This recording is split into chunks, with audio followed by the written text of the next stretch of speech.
So I'm thinking, okay, if the business is good, fundamentals are good, should I just pay up? Should I just buy it? Because I can do X, Y, and Z. Operations I can optimize. I can grow it because doing X, Y, and Z, I can aggregate the industry or whatever it may be. There's things that I can do to increase the value overall.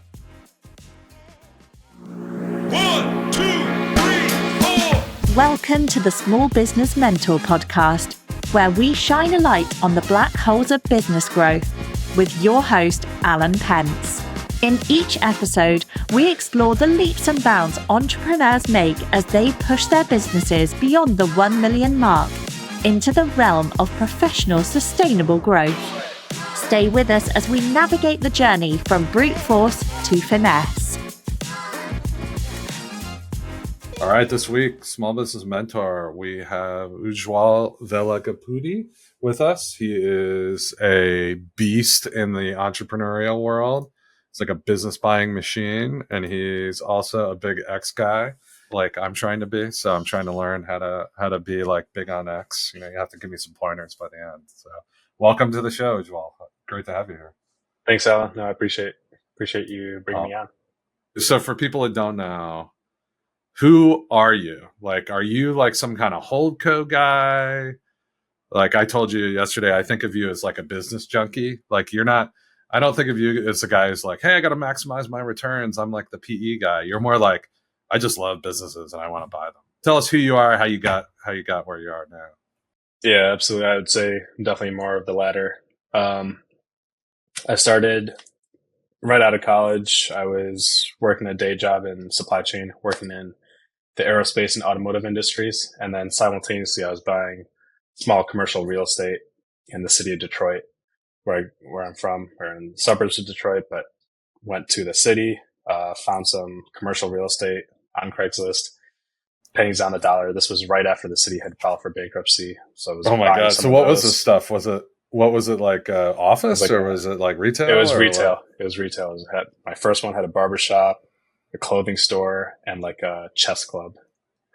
So how old were you? 22. How do you go buy that? Were you always sort of like a hustler or what? Yeah, hustler. Like Pokemon cards to Air Force Ones to cars, and would always buy, sell. And then I was like, oh, okay, like I'm old people, adults, they invest their money in real estate is what I've heard, at least on TV or articles. So I'm like, okay, I'm an adult now. I got to put my money somewhere. So let me go buy real estate. But the suburbs weren't making sense. I'm so envious of you because, like, I mean, at 22, I was such an idiot, and I was like focusing on drinking beer, and I never would have thought of buying commercial real estate. If I had, I'd be a billionaire right now. So good for you. Yeah, so I kept buying real estate in the city of Detroit, and then that snowballed into dozens of units. And from there, had gone into, I was like, oh, okay, I'm on Craigslist all day long buying my deals, and came across businesses. Like, oh, you can buy a pizza shop.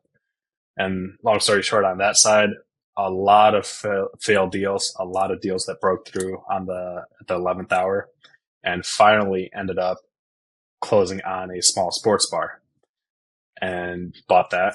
And then never drank in my life, knew nothing about that except I used to work at bars in security in college. I could have nailed that one for you.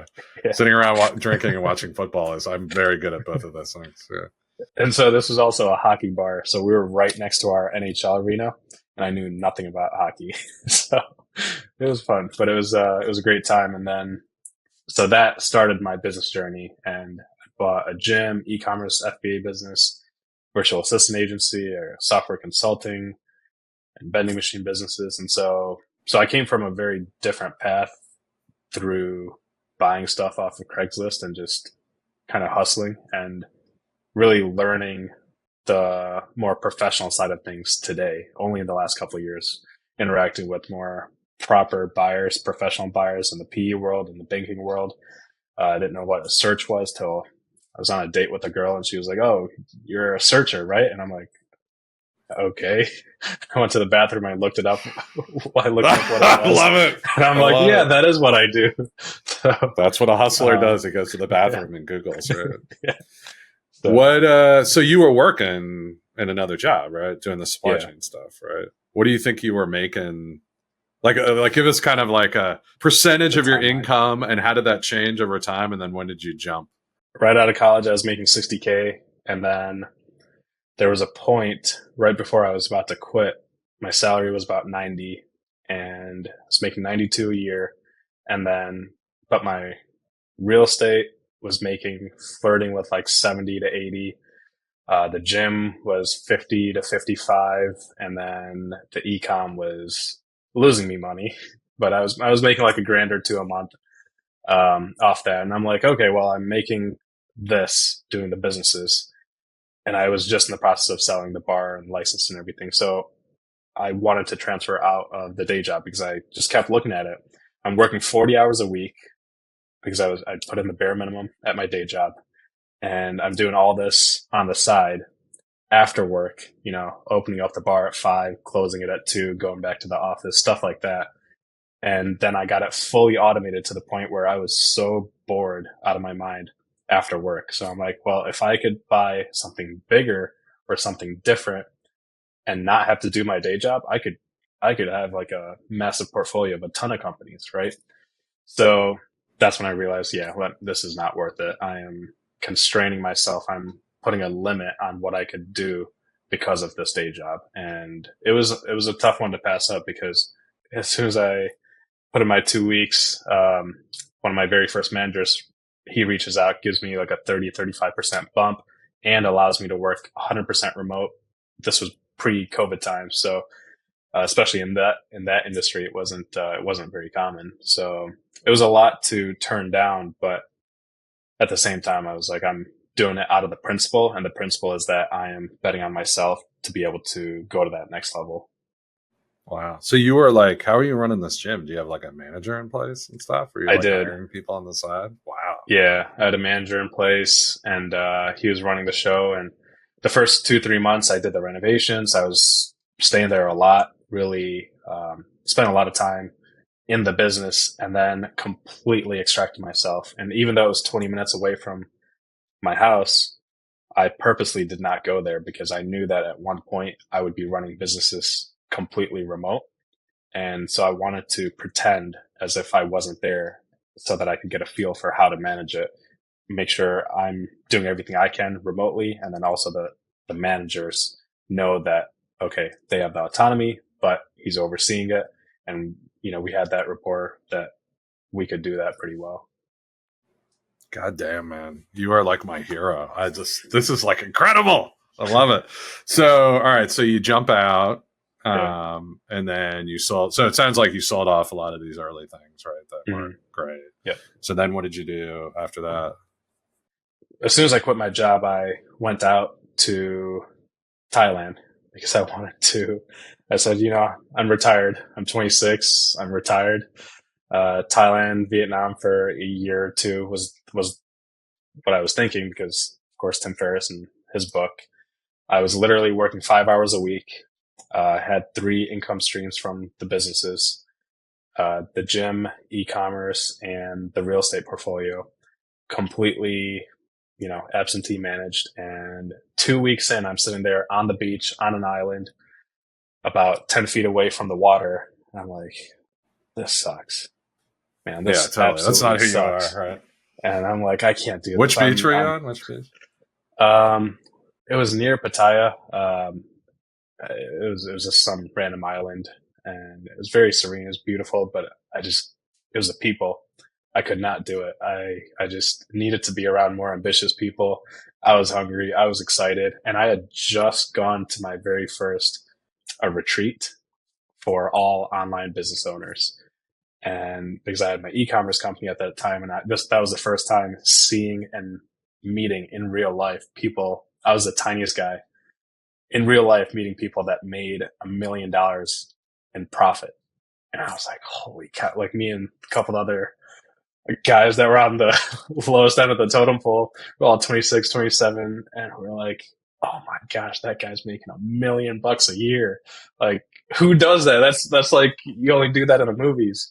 I mean, that was unfathomable to me at the time. And so I went back, tried to get a job in the startup world.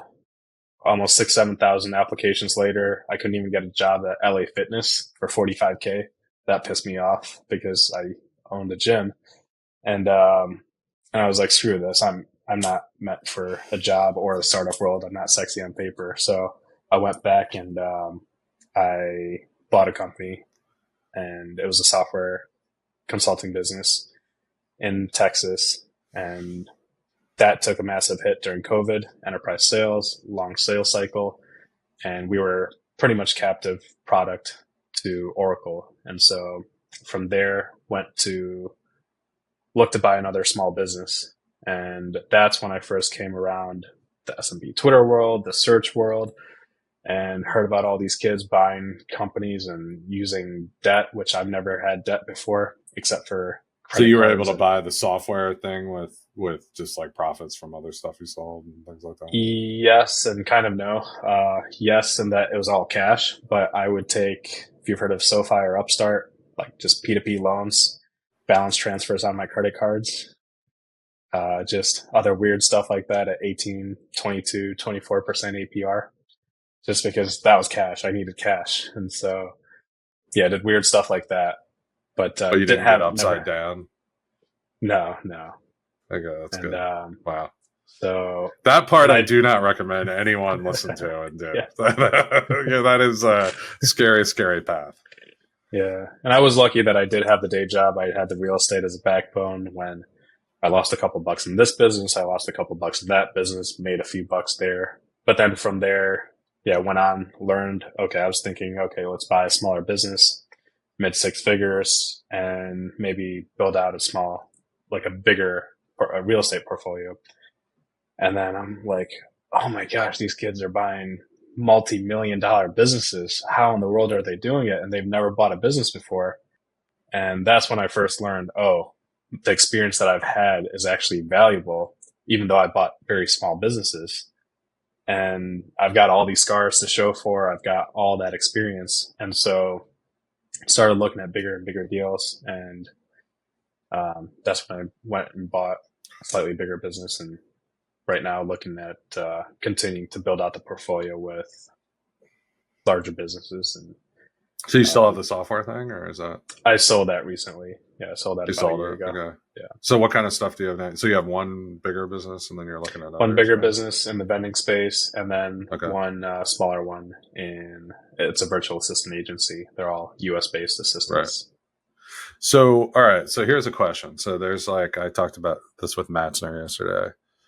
So you're kind of doing like a holdco thing, right? Where it's like I'm buying disparate kinds of businesses, right? Vending and VA. So have you ever thought okay, I really like vending, or I really like VA because of these reasons. I know it now. So why don't I go buy 10 more of those and run a playbook on VA businesses or whatever it is you decide? Mm-hmm. Yeah. What's that thought process? No, versus going and buying a toy company, that you don't know anything about. No, that's a good question. I think going back to what I was saying, how my earlier years where it was basically a holdco, right? I had my day job, I had my bar, I had my real estate, I had my gym, I had my e-commerce. It was a holdco. I just didn't know what it was called. But I think the foundation of that was just me and my desire to learn. And I was just curious about the weird stuff that was out there. And so that has not gone away. And so for me, I'm still very curious on all that stuff. And like you were saying earlier, I'm not looking to maximize my financial returns. So I really don't care for doing a roll up in one industry to absolutely maximize my financial potential. I want to satiate my mental curiosities, and that's more exciting. That's more valuable to me. I love that. I love that because I do feel like in the holdco world, a lot of people do it well. I'm not saying they don't, but they don't admit that a lot of it is just owner preference, right? It's like, hey, this is what I want to do. It's totally defensible, right? To me, because this is how I learn about the world and engage my mind. So I love that you're just kind of upfront about it. And that's why I call you a business junkie. Because I was like, hey, if that guy had paid you $1 million a year that you wanted, I still think you would have been happier just going and buying a bunch of weird businesses, right? Absolutely. Yeah. So it's not about that money. It's not always about the money. It's about just like the And I variety haven't found the and right learning. industry that I'm like, okay, I'm all in on this. So Yeah. like I'm staring at a spreadsheet of over 100 different types of industries and sub industries, and I'm still trying to. What are you looking at now? Like, you don't have to say exactly, but like, is it more like the vending thing, or more like professional services, or more or out of that? I really like high capex stuff, Hmm. and All right, say more about that because nobody else does. so yeah, which I don't know why they don't. I'm wondering, am I doing things wrong or am I not aware of certain things? But I love high capex just because the write off day one, you're buying all these asset sales, and I know it's going down, but with the 179 and just depreciating everything, at least last year, 100%, it's pretty attractive where you can take that in the first year, and every subsequent acquisition that you have, or every subsequent inventory or capital expenses that you have, it can all be written off. And so for me, I've losses for years and years to come. And so I like that aspect. I do like that it is a moat. I don't care if you've got, and especially in the different types of businesses. In rental, it's a little bit different, but if you have long-term contracts in whatever industry that you're in, I mean, that is a massive moat to be able to say, you can't compete with me. I don't care if you have 10, 20, $30 million. I have that in equipment too. But what I have that you don't have is the relationships and contracts. And so that's huge. And so whereas, So you're looking at some rental stuff?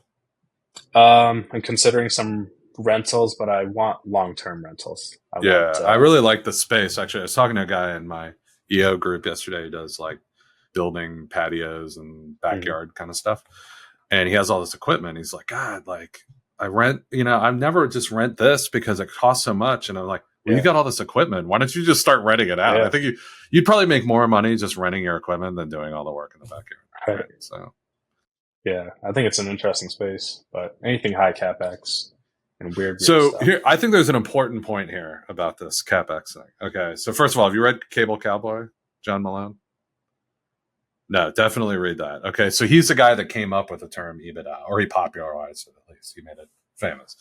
And his whole thing, he was like early on in the cable industry, and he built TCI, which eventually sold to AT&T, and now he owns Liberty Media, and he has he like owns the Home Shopping Channel and blah blah blah. Mm-hmm. So that guy's a genius, right? He was in Outsiders, that great book. But basically, what he realized is like every time we build a cable system, we're amortizing, we're depreciating it over X number of years, and we just take the cash flow and go build another one. Mm-hmm. And so he basically built this whole machine where he never paid taxes, right? Mm-hmm.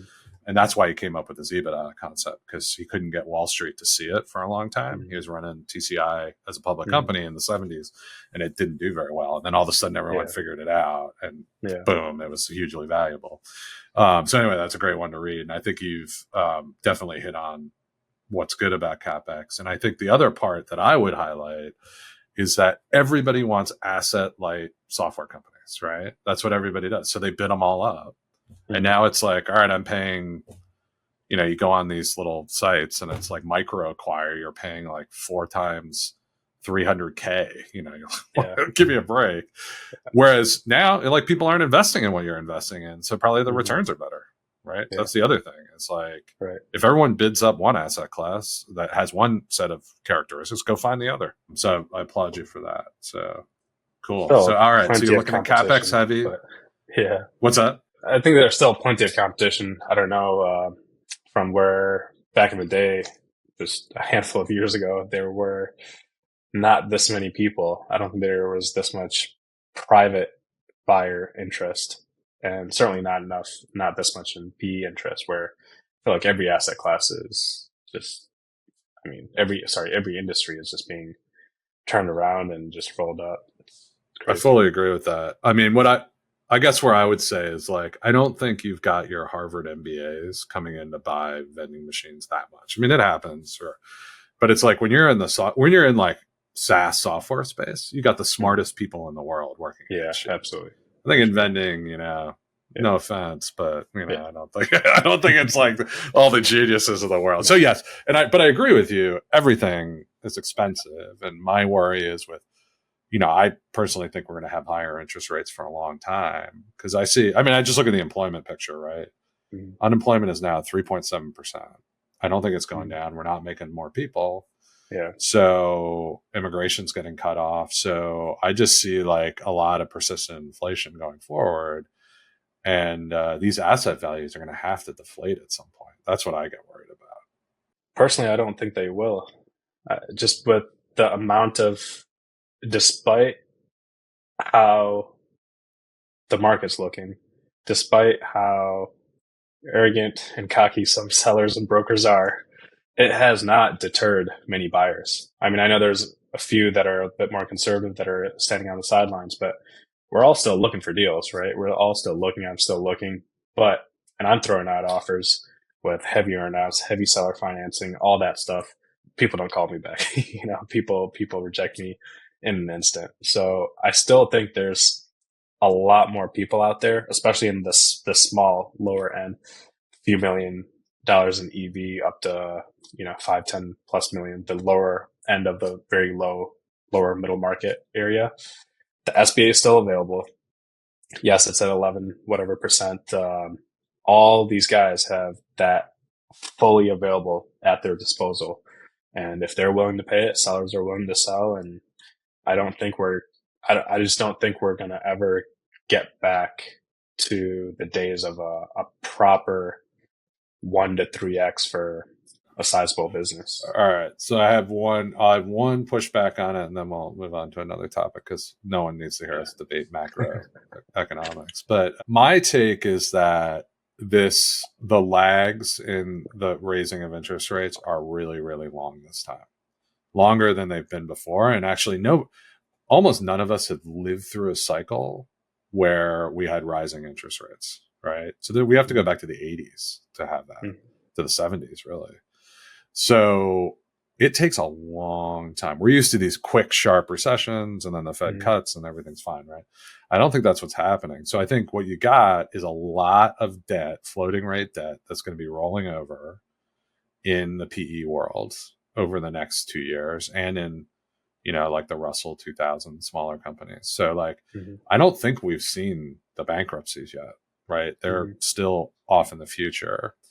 And I don't think the Fed's lowering rates because wage growth is still kind of going, even though CPI is coming down, wage growth is still going up. Yeah. So I feel like we haven't seen the bloodletting yet. Now, I do agree that I think there's going to be asset deflation. I don't think it's going to be extreme. And I think it's going to be one of these things where it just doesn't go up for years and years and years. And inflation grinds down the real cost, right? So that would be my one take, is we haven't quite seen it. And of course, that's not going to happen to the low market, but these aren't the guys who are in the adjustable loans, but that will push down as the economy falters. So I think, if they start laying off all these people, stock market goes down, blah, blah, blah, we have a recession, that's going to blow up a lot of these deals that were at the peak, price at the top. People will go bankrupt. It'll bring valuations down. I think that'll happen, but I agree. I don't think it's going back to like some super cheap thing that it was before. So I think, I kind of in between on that. But I do think, all right, so think about it this way then. Why don't you start companies then? If everybody's paying too much for them, why don't you supply them to them? I never have, and it's just not I don't think it's my cup of tea. I just don't get excited about starting something from scratch. It's just, give me what you got. I want income from day one. I want to inherit your 50-year-old business, 10-year-old business, whatever you've built, and take it to the next level, because I'm too lazy to start it from scratch. That's a lot of work. But my thing is I want to go where people are paying the most for stuff, right? So if everyone's going to pay a lot for something, then I want to go either supply that or go where they're not looking, right? Yeah. So that I think is going to be the challenge going forward. If every asset class is up, at some point it's Right. like, all right, you should just go supply people with companies if that's what they want. Like maybe you can figure out a way where it's not you, but it's like you're hiring a team to go do something. Okay. So on this acquisition thing, you had tweeted the other day, does it really hurt to overbid and pay an extra turn or two for a business you deem as excellent per your criteria? So tell me about like what you were thinking and like what kind of response you got on that. I think it was on Twitter a couple of years ago. I had read you'd rather buy, which I didn't know if this was a thing. And someone pointed out that Munger had said this, that, and I forgot the exact quote, but you'd rather pay a fair price for a great business than a great price for a fair business, or something along those lines. And essentially saying that you'd rather pay up a little bit more and pay an okay rate, but make sure the business is solid versus great terms. And, as I'm looking through this current environment, because I really haven't bought on market deals in over 2.5 years, it's just crazy. Some of these valuations and some of the responses that I get, I just can't stomach some of that. And so I'm thinking, okay, if the business is good, fundamentals are good, should I just pay up? Should I just buy it? Because I can do X, Y, and Z. Operations I can optimize. I can grow it because they're not doing X, Y, and Z. I can aggregate the industry or whatever it may be. There's things that I can do to increase the value overall. And I know that this is an industry, this is a business and a team that has the longevity, not just a couple of years and flip this thing, but actually for decades, where I can still be involved in the industry. I think that fundamentally has a lot more value than another business where, okay, I can pick this up and I can make more cash flow today, let's just say at a 2.8x versus buying something at a 3.5x. I mean, well, there might be a reason for that. That smaller business or the lower valued business might just not have the juice, the fundamentals, the foundation in it to be able to squeeze to take it to year 5, to take it to year 10 after acquisition, or might just be humming along. Whereas the other business, it could skyrocket. I mean, valuation's not going to dictate everything, but I think along that thought process, buying a fundamentally better business, I think will be more accretive in the long run a decade later when you take a look back at things. So this is definitely like the classic Buffett Munger thing, right? So Buffett was this, he talked about buying cigar butts, right? These companies that they were kind of falling apart, but they had like cash in the balance sheet, or like Berkshire actually, like every time they closed down a mill, they would get all this cash. So like, even though the business was going like this, they could kind of harvest it, right? So those were his cigar butts. Like you found a cigar butt on the ground, you could get a puff or two out of it before you threw it out again, right? But it was free, right? So, or cheap or whatever. So, and then Buffett or Munger started talking to him in the 60s and said, hey, look, that's great, but you're doing all this work and you're getting 1 or 2 puffs. Wouldn't it be better to just find like a full cigar? And even if you pay for it, you get to smoke the whole thing. And so the classic change, I think this is what I tweeted back to you, not the original quote, was like when they bought See's Candy in late 60s, early 70s. And they paid $25 million for it. And that they thought that was outrageous, right? And like Buffett was like, I cannot believe, they were like literally not a cent more. Like if the family had pushed back, they wouldn't have bought it. And it's something like they've made like $1 billion off of this thing, and they haven't had to invest anything in it. It just shoots off cash. They raise prices every year. And so this started Buffett, like Munger was the one that talked him into it. And he's like, look, this is a good business. So it's worth paying. Now, they would say a fair price, right? Not a, because the other Buffett line is price is my due diligence, right? Yeah. I can't figure out everything about this business. And so like, I'm going to do some due diligence, but mostly the price is the due diligence because even if it goes bad, I don't lose that much. Right. So I do think that there's something there, right? The quality business, but there's a price at which it doesn't make sense. And how confident are you that this is the quality business, right? Can you underwrite that? That's what scares me the most about it. I don't feel as confident in my like company underwriting capabilities as Buffett does. So, well, of course not. Nobody does. Yeah. But like, I worry about that. So I'm like, I need to buy cheap. Yeah. Which means I don't buy as much, right? Because I can't find as much cheap stuff, right? So what do you think? So you're looking at a company you think is high quality, or what was it a specific company? No, it's just it wasn't a specific company, but just general, because I keep looking at the deals and I keep looking at, okay, I want the valuation to be lower and I want my terms. I want there to be an earnout, less risk on me, share the risk with the seller. Like you were talking about, share some of the risk that I can't foresee from diligence or lack of. And so I just can't get people to consume that. I just don't think the sellers are just not going to, when there's so many buyers out there that are willing to pay cash, all cash at close. So thought process, I'm like, okay, if there's a really good business out there, fundamentally great, headed in the right trajectory, good industry, everything going for you, okay, let's change your thought process a little bit, pay up a little bit more, and actually consider, paying not top dollar, but something fair. Yeah. So, I think it makes sense. I mean, the other thing though that it brings me back to is our beginning of our conversation, where you talked about, like, I like to buy a lot of different kinds of businesses. And so, like, as valuations go up, I'm sort of like, man, I kind of want to buy similar businesses so I can get a cheat code here somewhere. Right. Like, because I own like a candy company, I can probably go talk to other candy store owners and get, I know how to talk to them. I know how to underwrite them.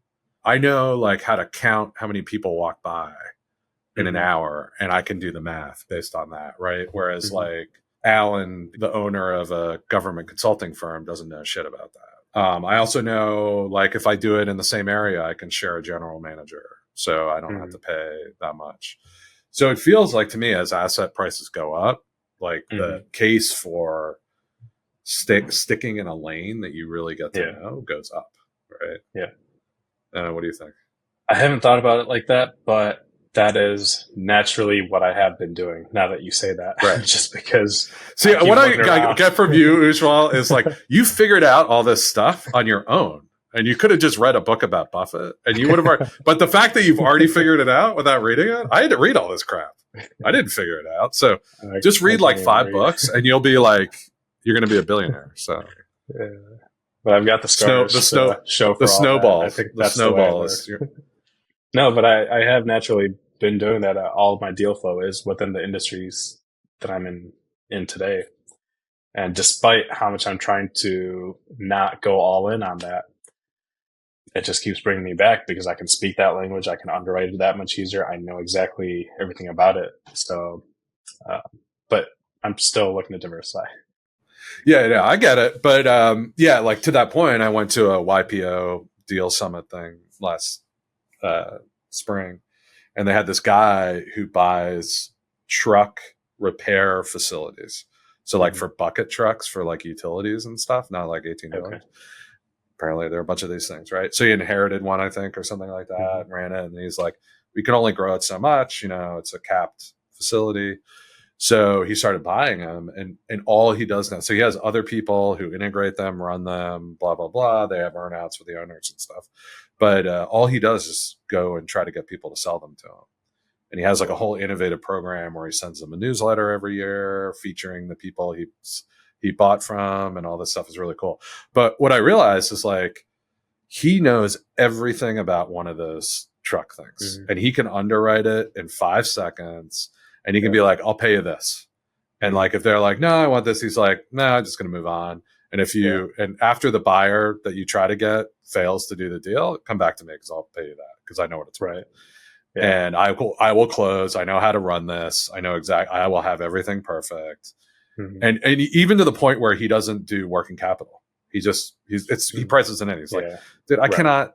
When I try to convince this guy, this truck repair guy, of what working capital is, he thinks I'm talking about some kind of Wall Street thing meant to like cheat him. So like, he's just like, I just price it in, right? So he's just like optimized it for that, and he can just roll it out, right? And no one's going to be able to buy like that guy, right? Nobody. Exactly. That's a moat on acquisition. So I think you're moving toward it. It feels like. Yeah, I do the exact same thing. This last guy, no, I mean, I've never done working capital with any of these guys because I didn't even know what it meant. And then, so I would just, yeah, here's the offer, here's the deal, and take it or leave it sort of thing. Because I really don't care to keep buying in my industry.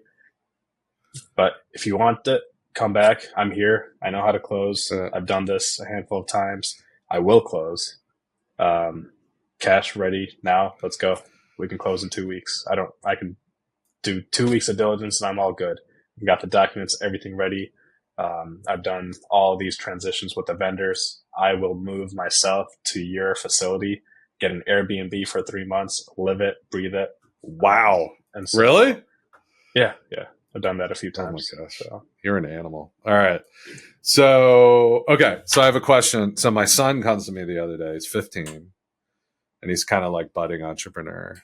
And he tells me he and his buddy are going to do this FBA business. I'm like, oh God, don't do that. That's just awful.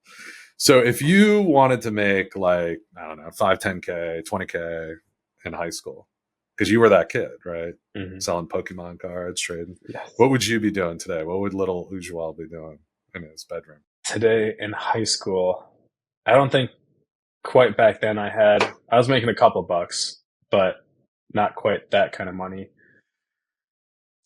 I think today, man, I would be like, if I knew a little bit of what I knew now, man, I'd be going back and just hustling. I think I could do anything. I think selling stuff, I mean, selling anything, right? But I think to make the most money, especially at that age, I'd probably link up with someone that's 10, 15 years older and doing something awesome, like maybe 20 years older. And just because I'm thinking from a business owner's perspective right now, if I had anybody come to me, I don't think there's a business owner out there that would say no to hard work, good work ethic, reliable, and just curious and is an all-out hustler. I mean, some of those qualities.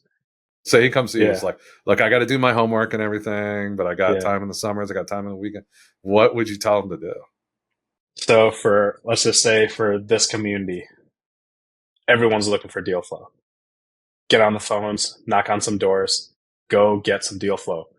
Operationally, sure, you can learn a little bit. That might be a little bit more complex, but tell me something. So whatever business you're in, you're looking to sell some contracts in X, or for me, looking for new locations, just go knock on doors. Just find some new customers for me. Be the guy that's, we had this in college. I would get paid to go deliver business cards or flyers for parties, right? So we had a club party coming up this Saturday. Go to every single dorm room and hand out and talk to everybody. Just say, hey, come out, like we're having this party, and hook them up and make sure you have a massive party that Saturday, right? So it's just stuff like that, but just little things that you can hustle for someone that's going to pay you a good sum of money for it. I like it. I like the deal flow for entrepreneurs because you could always find like little businesses around in your area. You can just go around and plus you can pretend like you're older if you're just calling people and stuff, or figure out like an email campaign that works. I was on Facebook in some group and telling my criteria, and I had probably half a dozen people reach out like, hey, here's a business. And I realized they were all extremely young. And so they've got no money. They're not brokers. They don't have this off-market deal flow. I think they're just hustling their way to be able to facilitate something, but they're reaching out to people. They're faking it. But they're hustling, right? So, all right. Yeah. And the other thing I thought about is like, so you have these searchers, right, who do all this like research and find all these companies, and they close on one, and then they're sort of out of the game. So I'm like, could you do something where you like tried to buy or come up with some deal where you like broker the companies that they didn't buy, but they were looking at and thought were decent? And then like that maybe you have a network of like 100 people like that, and you're kind of just like brokering their stuff over to other people like you. Like it's like, oh, I could have bought this. I think that maybe we got Sam a summer job. I spent like $500 or something buying a software list that off market that this guy, he didn't end up closing on a business, and he had 1,000 or 2,000 leads, and I bought it for a few $100. Just reached out to all those people again. So yeah, no, it's a good idea. All right. So 30 years from now, you've gotten all the success you want. You bought all these things that you want to buy. What's it look like? What's the empire look like? A great, loving marriage with great kids, maybe grandkids. And I am single right now, so that's something that I would enjoy right now. So it's something that I would love to have and be working on today, even. But you won't be moving for 3 months. I'll tell you that much. You're not going to be going anywhere for 3 months. So I would say that's first priority at the foundation. But then as far as business, I think it's just kind of like, I mean, Munger at 99, Buffett 93. Like for me, when I quit and retired at 26, I realized that I could never do again. You know, I love what I do. I love this stuff. It's fascinating. It's exciting because I get to learn. And I can't read books. I don't do well at school. I learn through this stuff, getting my hands dirty, understanding it by losing money, making a couple bucks here and there. So that's what I enjoy. So for me, I would love to own companies internationally that I want to do within the next few years. So I want to have companies around the world, operations around the world that I can understand, not just in America, but internationally, because doing businesses in America, it's easy, right? It's like, this is the easiest country to do business in, right? But try doing something. You go international, you got, I mean, third world countries, like it's completely different, right? So I would love to experience that. I want to get my hand burned, not literally though, but I want to know what that feels like to do business. Can I step up and do it in those environments? And so that would be exciting. But also for me to be able to grow as a leader, if I look back 5 years from now, there's just so much that I know. I think on a very different level. And I think there's so many different levels to be untapped where I'm sure in 30 years, I want to be like a mini Yoda of business and just having all these experiences. So I think it's truly the mental aspect that I would want to improve. All right. I have some advice for you on that if you want it, that I got it from Shane Purry on My First Million. But he was saying, I totally think this is true. Actually, I went to this business thing, education thing, which was terrible. I won't mention who it was, but there was one speaker, and he's like, he did the whole exercise of like, what would you do in your business if I gave you 50K? What if I gave you 500K? And everyone came up with 50K was pretty normal, and then 500K, people kind of had a trouble. These are a lot of small businesses, so they didn't know. They're like, oh, I'd hire some salespeople or something like that. And he was like, I think you should go buy a house in a nicer neighborhood, so you get to know richer people who are more successful. And I was like, I don't know if that's true, but that's the most interesting answer I've ever heard. So one thing I would say about that goal of yours is you just got to constantly, and this is what Shane Purry was saying, is like, you got to level up who you're talking to at each thing. Not, it's not like you don't talk to your old friends and stuff, but it's like, you got to go seek out those people at the next level and talk to them and like, what is it that help them get where they are? Right. Absolutely. So I think that's really cool. That's awesome. And I totally agree with the retirement thing. I got a great quote from Dan Sullivan, strategic quote the other day is, retirement is an email to the universe to come pick up your body. I love that. Yeah. So I kind of feel like you and I are in that camp. Like I'm going to be doing this when I'm like 99, God willing. Absolutely. You know? All right. So, and then you kind of made like a multi-generational comment on X the other day. So is that like a big, like, do you see yourself as a founder of this like family empire going forward? Once you find, the wife and get the kids, right, to pass it on to. But is that sort of like something you think about, or is that? I do think about that a lot, and I don't know what's right, what's wrong. I don't have the kids yet, but at least from what I think now, I do understand passing it along to the generations, setting them up for success. But for me, I think it's more the fundamentals of what you teach and intangibles that I want to pass along, not necessarily the financial aspects. And just because I know that I feel so much more satisfaction out of my journey, having gone through what I have. And if I had a pretty decent playing field, but had I had more access to a network or financials or whatever it was, I absolutely would not be here. And so I think those intangibles I would love to be able to pass on and have future generations inherit those from me. But the financial aspect, I don't know. I don't know. I think you could make a case for both sides. Don't give them anything, give them enough to be able to have a little jump start. Or once they do things, whatever you deem as a minimal threshold, then, fuel the fire with a little bit more capital. If they're great people and they're super ambitious or taking care of the world, then give them the capital that you've earned throughout your life. Yeah, I mean, if they're getting you deal fuel. flow in high school, maybe you give them something, right? Yeah, exactly. I like that. No, I think I used to be. Yeah, exactly. I used to be sort of in the like give it away, to charity. And then I served at a charity and I was like, ooh, I don't think these people need any more money to waste. But anyway, yeah. I have my problems with that. So figuring out how to give it away effectively is very difficult. But I think I'm a little like Moses. I don't know if you know Moses Kagan. He's more on like real estate Twitter. Mm-hmm. And he comes from a family that survived. Some of them survived the Holocaust. And, he just has he totally challenged my view because he's like, I want these buildings that I buy in LA, these apartment buildings, to pass to my great grandchildren and be a fun foundation of like wealth and stability for them for generations. And he looks at it from this place where like everything was taken and like lives were taken. Right.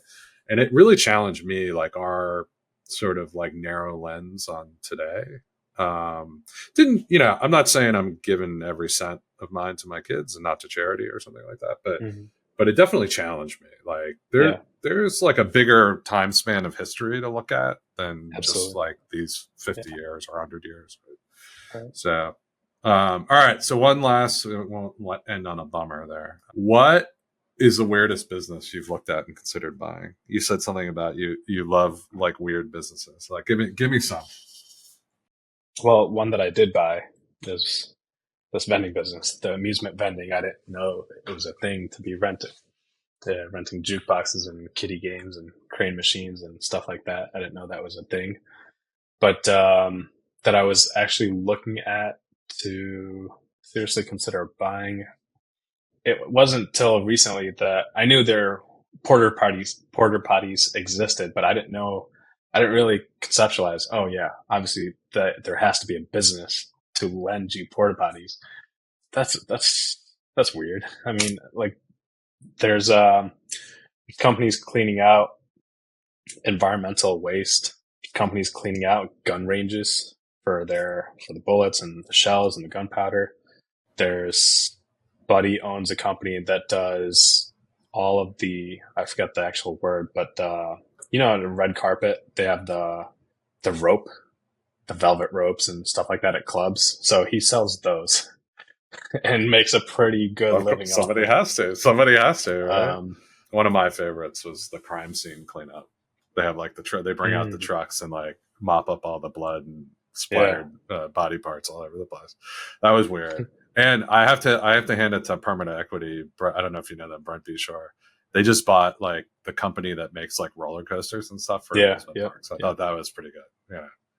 There's my VA business. One of our customers was a company that actually went and purchased the toys for the fans, or the fans purchased it and they facilitated the transactions for OnlyFans. So all of the OnlyFans toys and goodies that fans would purchase for the models.